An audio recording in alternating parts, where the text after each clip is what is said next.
Clear ಒಂದು single FIR ಆಗುತ್ತೆ. ಈಗ ಹಲವಾರು ಜನ ದೂರನ್ನು ನೀಡಿದ್ರು ಕೂಡ ಇಡೀ ಪ್ರಕರಣದ ಸ್ವರೂಪ ಇರುವಂಥದ್ದು ಒಂದೇ ಆರೋಪ. ಇಡೀ ಮೂಡಾದಲ್ಲಿ CM ಸಿದ್ದರಾಮಯ್ಯ ಅವರ ಕುಟುಂಬದಲ್ಲಿ ಪಡೆದಿರುವಂತಹ ಸೈಟ್ಗಳು ಇದರಲ್ಲಿ ಅವ್ಯವಹಾರ ನಡೆದಿದೆ ಮತ್ತು ಅಧಿಕಾರವನ್ನು ದುರ್ಬಳಕೆ ಮಾಡಲಾಗಿದೆ ಅನ್ನುವಂಥದ್ದು ಆರೋಪ ಇರೋದ್ರಿಂದಾಗಿ ಒಂದು ಎಫ್ಐಆರ್ ದಾಖಲಾಗಿದೆ.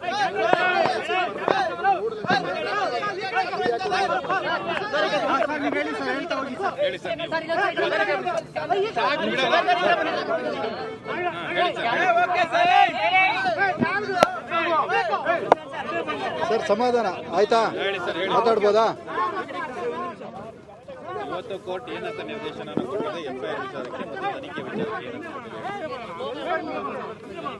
ವಿಚಾರಕ್ಕೆ ಸರ್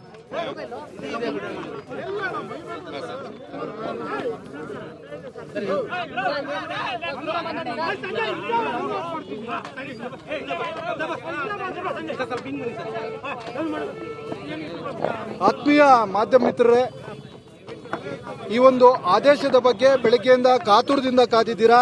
ಮೊದಲನೇದಾಗಿ ನಿಮ್ಗೆಲ್ಲರೂ ಕೂಡ ಅಭಿನಂದಿಸ್ತಾ, ನಿನ್ನೆ ದಿನನೂ ಕೂಡ ನಿರಂತರವಾಗಿ ನೀವು ಈ ಮೂಡಾ ಪ್ರಕರಣಕ್ಕೆ ಸಂಬಂಧಪಟ್ಟಂತೆ ಮಾಧ್ಯಮಗಳಲ್ಲಿ ಬಿತ್ತರಿಸಿ ಇರುವಂತಹ ಮಾಧ್ಯಮದ ಸುದ್ದಿಗಳನ್ನು ನಾವೆಲ್ಲ ಗಮನಿಸಿದ್ದೇವೆ. ಮೊದಲನೇದಾಗಿ ನಾನು ಹೇಳೋದಿಷ್ಟೇ, ನಿನ್ನೆ ನಡೆದಿರ್ತಕ್ಕಂಥ ರಿಟ್ ಪಿಟಿಷನ್ನ ಹೈಕೋರ್ಟ್ನ ತೀರ್ಪು ಹೇಗೆ ರಾಜ್ಯದ ದೇಶಕ್ಕೆ ಒಂದು ಅಭೂತಪೂರ್ವವಾದ ತೀರ್ಪು, ಈ ದೇಶದ ಕಾನೂನು ನ್ಯಾಯಾಂಗ ವ್ಯವಸ್ಥೆಗೆ ಗೌರವ ಬರ್ತಕ್ಕಂಥ ಒಂದು ತೀರ್ಪು ನಿನ್ನೆ ನಾವು ಹೈಕೋರ್ಟ್ನಲ್ಲಿ ಕಂಡಿದ್ದೇವೆ. ಹಾಗೆಯೇ ಇವತ್ತು ನಮ್ಮ ಜನಪ್ರತಿನಿಧಿಗಳ ನ್ಯಾಯಾಲಯನೂ ಕೂಡ ಒಂದು ಭಾಳ ವಿವೇಚನೆಯನ್ನು ಮಾಡಿ ಎಲ್ಲ ದಾಖಲಾತಿಗಳನ್ನು ಪರಿಶೀಲನೆ ಮಾಡಿ ಕಳೆದ ವಾರದಿಂದ 15 ದಿವಸಗಳಿಂದ ಹಿರಿಯ ವಕೀಲರ ವಾದ ವಿವಾದಗಳನ್ನು ಪರಿಶೀಲನೆ ಮಾಡಿ ಜನಪ್ರತಿನಿಧಿಗಳ ನ್ಯಾಯಾಲಯ ಸ್ಪೆಷಲ್ ಕೋರ್ಟ್ ಇವತ್ತು ಒಂದು ಉತ್ತಮ ಆದೇಶವನ್ನು ಹೊರತಂದಿದೆ.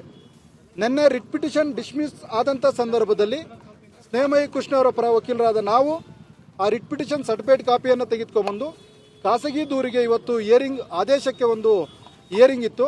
ಅಂಥ ಸಂದರ್ಭದಲ್ಲಿ ನಾವು ಆದೇಶದ ಕಾಪಿಯನ್ನು ಕೋರ್ಟ್ ಗಮನಕ್ಕೆ ತಂದು ಅನೇಕ ವಾದ ವಿವಾದಗಳನ್ನು ಮತ್ತೆ ನಾವು ಮೆಲುಕಾಕಿದಂಥ ಸಂದರ್ಭದಲ್ಲಿ ಈಗಾಗಲೇ ಖಾಸಗಿ ದೂರನ್ನು ನಾವು ಸಲ್ಲಿಸಿ ಭಾಳ ದಿವಸ ಆಗಿದೆ.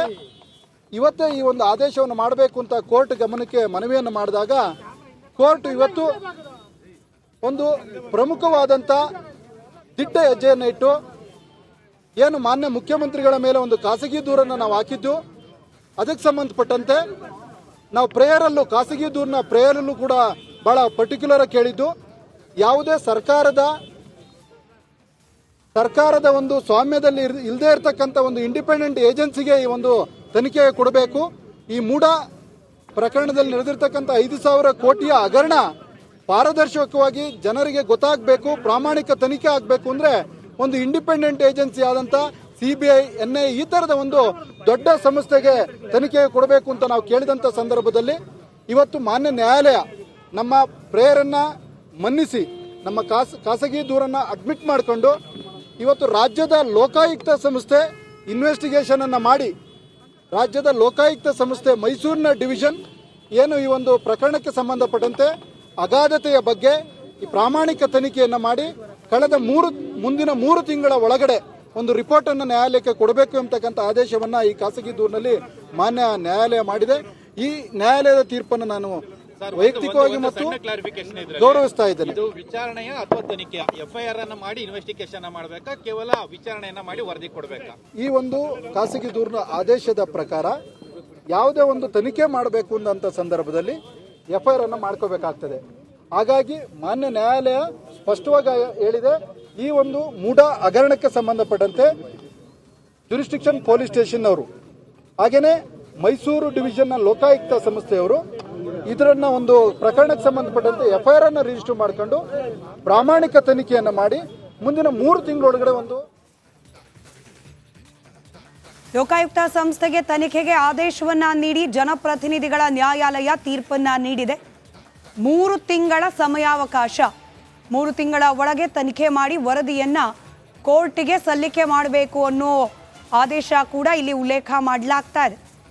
ಇದ್ರ ಬಗ್ಗೆ ಪ್ರತಿಕ್ರಿಯೆಯನ್ನ ನೀಡಲಿಕ್ಕೆ ಈ ಮೂಡಾ ವಿಚಾರಕ್ಕೆ ಸಂಬಂಧಪಟ್ಟಂತೆ ಬಹಳ ದೊಡ್ಡ ಮಟ್ಟದಲ್ಲಿ ಧ್ವನಿ ಎತ್ತದವರು, ಹಾಗೆ ಅನೇಕ ವಿಚಾರಗಳನ್ನ ಎಲ್ಲೆಲ್ಲಿ ಲೋಪ ಆಗಿದೆ ಅನ್ನೋದರ ವಿಚಾರವನ್ನ ಪ್ರಸ್ತಾಪ ಮಾಡಿದವರು ಬಿಜೆಪಿಯ ಶ್ರೀವತ್ಸ ಅವರು ನಮ್ಮ ಜೊತೆ ದೂರವಾಣಿ ಸಂಪರ್ಕದಲ್ಲಿದ್ದಾರೆ. ಸರ್ ನಮಸ್ಕಾರ.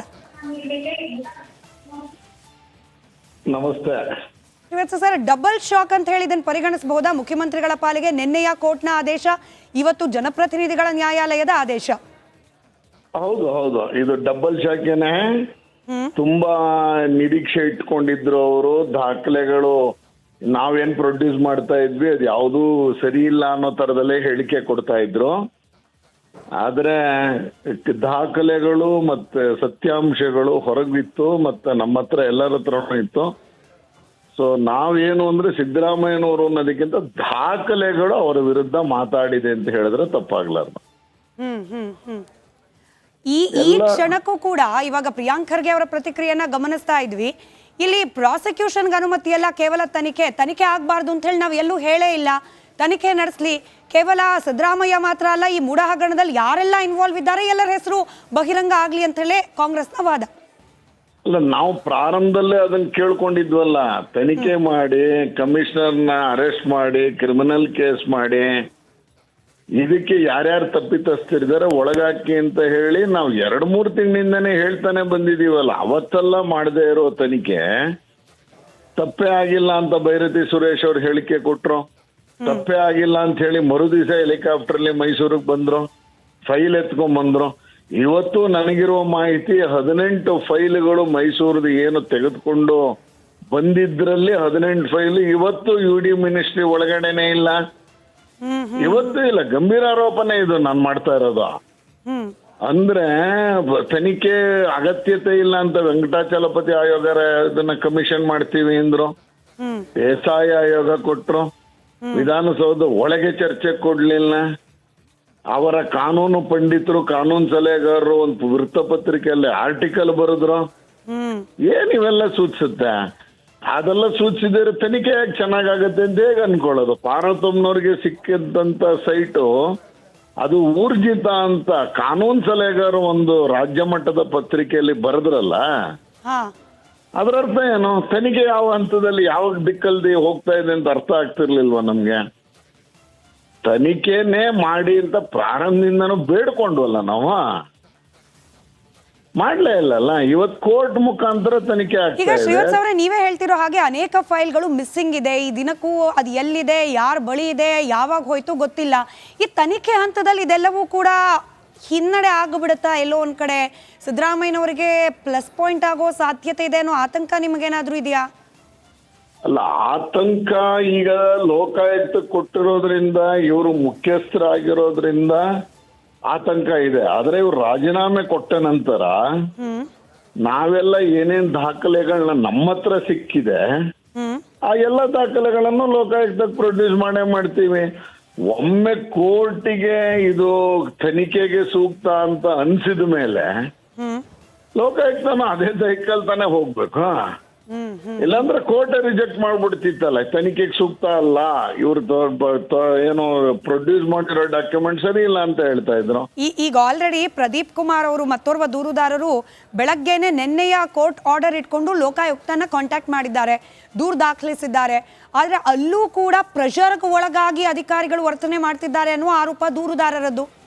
ಅಲ್ಲ, ಖಂಡಿತ ಅದನ್ನೇ ಮಾಡ್ತಾರೆ. ಲೋಕಾಯುಕ್ತ ಒಂದು ಸರ್ಕಾರದ ಅಧೀನ ಸಂಸ್ಥೆ, ಅವ್ರು ಅದನ್ನೇ ಮಾಡಕ್ ಸಾಧ್ಯ. ಆದ್ರೆ ಈಗ ಏನು ಇವತ್ತು ಜನಪ್ರತಿನಿಧಿಗಳ ಕೋರ್ಟ್ ಡಾಕ್ಯುಮೆಂಟ್ ಪ್ರತಿ ಹಿಡ್ಕೊಂಡು ನಾಳೆ ಹೋಗಿ ಕೊಟ್ರೆ FIR ಮಾಡ್ತಾರೆ ಅಂತ ಬರ್ತಾ ಇದೆ ಸುದ್ದಿ. ಆದ್ರೆ ಬರೀ ಲೋಕಾಯುಕ್ತಗೆ ಮುಖ್ಯಮಂತ್ರಿಗಳೇ ಆ ಸ್ಥಾನದಲ್ಲಿ ಉಳಿದ್ರೆ ನಮಗೆ ನ್ಯಾಯ ಸಿಗುತ್ತೆ ಅಂತ ಅನ್ನಿಸ್ತಾ ಇಲ್ಲ. ಈಗ ಅವ್ರು ರಾಜೀನಾಮೆ ಕೊಟ್ರು ಅನ್ಕೊಳ್ಳೋಣ, ಕಷ್ಟ ಇದೆ. ಅವರ ಹಾವಭಾವ ಪ್ರತಿಕ್ರಿಯೆಗಳನ್ನ ನೋಡಿದ್ರೆ ರಾಜೀನಾಮೆ ಎಲ್ಲ ಕೊಡೋ ಸಾಧ್ಯತೆಗಳು ಕಡಿಮೆನೆ. But in case Rekha